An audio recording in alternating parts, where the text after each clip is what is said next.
여러분 사랑합니다. 축복합니다. 2021년이 저물어가고 있습니다. 지난 한 해 동안 여러분 수고 많이 하셨고 맡겨주신 사명 잘 감당하시는 귀한 믿음의 백성이 되신 것을 진심으로 또 감사를 드리고, 또 하나님께서 또 2022년 또 한 해를 허락하여 주실 터인데 또 믿음 안에서 참된 하나님의 사람으로 승리하시기를 소망합니다. 먼저 오늘 찬양 올려드리고 또 말씀을 나누겠는데요. 찬송가 212장 겸손히 주를 섬길 때 함께 찬양하겠습니다.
허락하신 말씀은 신명기 8장 2절의 말씀입니다.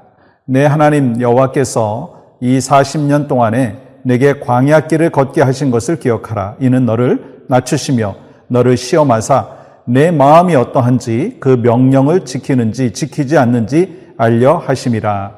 아멘. 우리가 너무나 잘 알고 있는 말씀이죠.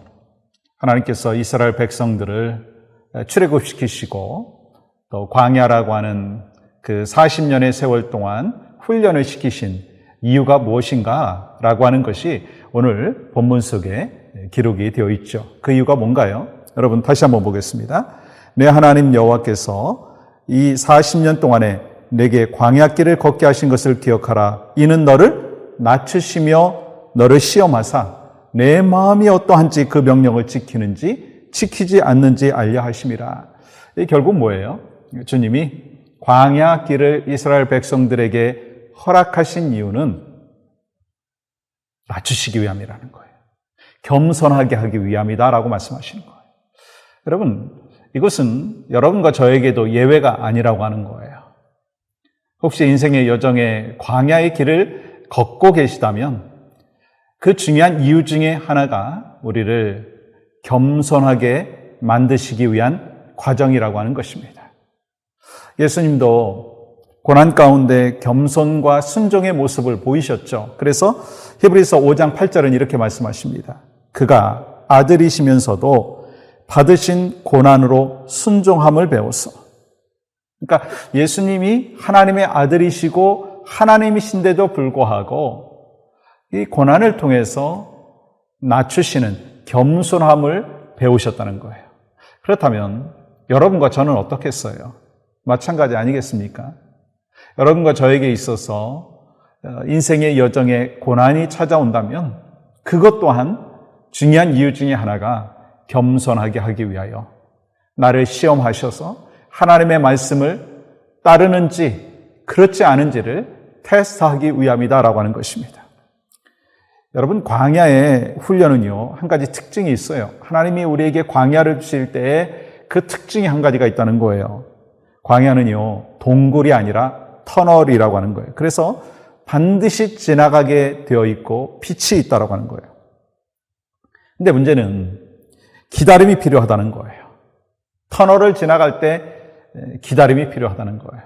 아프리카의 어느 부족은 이 비가 안 올 때 기우제를 지낸다고 합니다. 근데 그 아프리카 부족은요, 반드시 기우제를 지내면 비가 온다는 거예요. 여러분, 어떤 능력이 있어서 기우제를 지내면 비가 올까요? 비결이 있더라고요. 비가 올 때까지 기우제를 지낸다는 거예요. 여러분, 우리도 마찬가지 아니겠어요?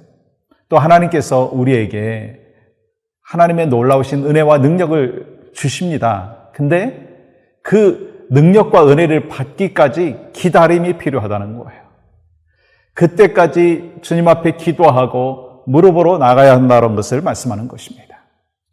이 한국의 지성이라고 불리는 전 문화부 장관, 여러분 다 아시죠? 이어령 선생님.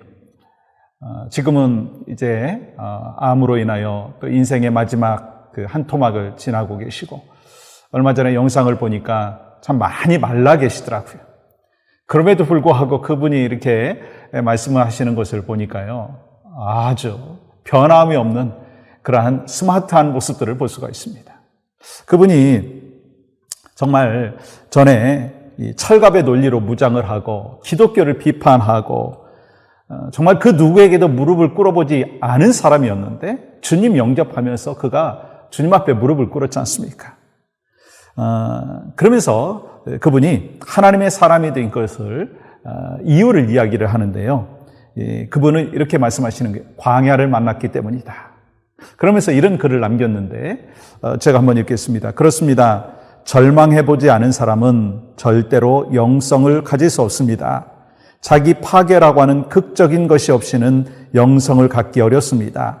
그래서 세상적으로 편안한 사람은 하나님을 받아들이기 어려운 것입니다.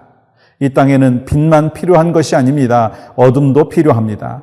하나님은 빛과 어두움이 합쳐진 궁창에서 만물을 창조하셨습니다. 빛과 어둠을 알아야 인간의 한계를 초월해 영성의 세계로 갈 수 있습니다. 여러분, 이것이 광야를 지나갔던 그 이어령 선생님의 이 고백입니다.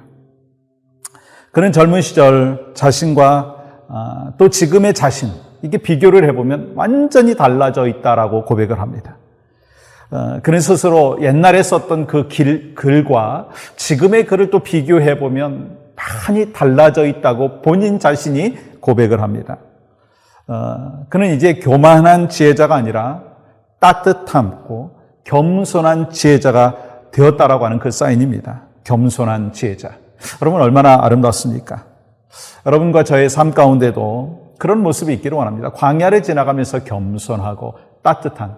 그래서 저는 우리 젊었을 때 막 혈기가 있고 막 이렇게 좀 화를 막 냈지만 인생의 연륜을 지나가면서 광야를 지나가면서 똑같은 그런 모습이 있다면 정말 좀 안타깝지 않는가 생각이 듭니다. 세월이 흐름에 따라서 주님이 다듬어 주시고 또한 광야의 길을 걸어가면서 따뜻하고 온유한 그 주님의 마음을 닮은 믿음의 백성이 되어야 되지 않겠는가라고 하는 것입니다. 그 모습이 바로 여러분의 모습이고 저의 모습이 되기를 원합니다. 왜 하나님께서 이스라엘 백성들을 광야라고 하는 그 터널을 지나가게 하시면서 겸손하게 하셨느냐라고 하는 거예요. 여러분과 저의 인생의 여정 가운데 광야라고 하는 그 터널을 지나가게 하시면서 왜 겸손하게 하시느냐라고 하는 거예요. 그 이유가 있더라고요. 신명기 8장 16절 볼까요?